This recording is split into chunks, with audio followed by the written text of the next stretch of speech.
Hip replacement surgery किस तरह की जाती है और कितना लंबा उसमें चीरा लगाया जाता है। हेलो, मैं doctor Rohit Lamba, consultant orthopedics and joint replacement surgeon, Gurgaon से। आज हम बात करते हैं कि हिप रिप्लेसमेंट किया जाता है तो क्या उसमें कोई बड़ा चीरा लगाना पड़ता है या उसको मिनिमली इन्वेसिव टेक्निक से भी किया जा सकता है। आज से पहले, बहुत पहले, जब हिप रिप्लेसमेंट सर्जरीज की जाती थी तो उसमें बहुत लंबा चीरा लगाना पड़ता था। 6 से 7 इंच तक का भी चीरा लगता था, क्योंकि हिप रिप्लेसमेंट के कंपोनेंट्स डालने के लिए, जो कि एक ये सॉकेट है और एक ये आपकी स्टेम बॉल है, इनको डालने के लिए और इससे पहले उसमें सारी खराब हड्डी निकालने के लिए जितना एक्सपोजर देना पड़ता था और जो टेक्निक्स थी, जो सर्जिकल टेक्निक्स थी, उसमें चीरा बहुत लंबा लगता था। जैसे जैसे टेक्निक्स, सर्जिकल टेक्निक्स इवॉल्व होती गई, इंप्रूव होती गई, एक्सपीरियंस के साथ में वर्ल्ड ओवर जो एक्सपीरियंस है शेयर किया जाता है आपस में, तो जैसे जैसे ये टेक्निक्स इवॉल्व होती गई तो हमें पता लगता गया कि हम एक छोटे चीरे के थ्रू भी सारा काम किया जा सकता है सेफली, और कॉम्पोनेंट पोजीशन भी अच्छी हो सकती है। फिर धीरे धीरे और सपोर्टिंग टेक्नोलॉजीज आ गई हमारे पास, जैसे कि कंप्यूटर नेविगेशन। कंप्यूटर नेविगेशन एक ऐसी चीज है जो हमें सर्जरी शुरू होने से पहले और सर्जरी करते टाइम पे वो सारी फीडबैक दे सकती है, जिससे हमें पता रहे कि हमें हमारा जो कप है, जो ये सॉकेट है, का क्या साइज रहने वाला है, हमें कितना उसको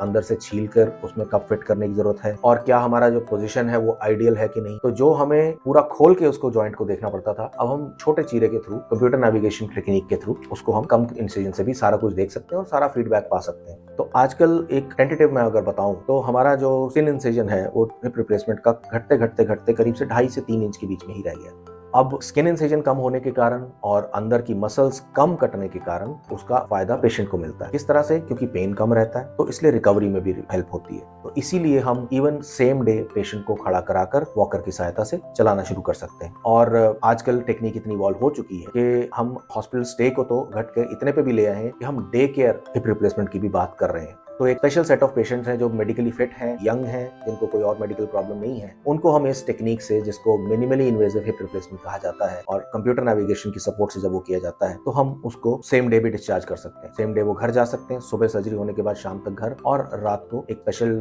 पेन मेडिसिन के सपोर्ट के साथ में वो कंफर्टेबली रह सकते हैं। हालांकि ये बहुत कम सबसेट ऑफ पेशेंट्स में इसको अटेम्प्ट किया जा सकता है, बट ये एक टेक्निक है जो अटेम्प्ट की जा सकती है। ज्यादातर हमारे मरीज जो अभी हैं, इस टेक्निक के थ्रू 1 से 2 दिन के अंदर ही अपने घर वापस पहुंच जाते हैं, क्योंकि वो उसी दौरान चलना भी शुरू कर चुके होते हैं। उनकी टॉयलेट ट्रेनिंग, को वॉशरूम तक जाना, वहाँ कोमोड चेयर पर बैठना, उठना और चलना, और साथ साथ में स्टेयर क्लाइंबिंग भी वो सीख जाते हैं। इसके बाद उनको सिर्फ अपने आप को मैनेज करने के लिए बहुत आराम रहता है, बहुत कंफर्ट रहता है। नॉर्मल सिंपल टैबलेट मेडिसिन से उनका घर पे आराम चल जाता है। ये आज की टेक्निक, आजकल जो हम टेक्निक यूज कर रहे हैं, ये उसके फायदे हैं। और इसी तरह की और टिप्स और जानकारी जानने के लिए हमारे साथ जुड़े रहें। Thank you so much.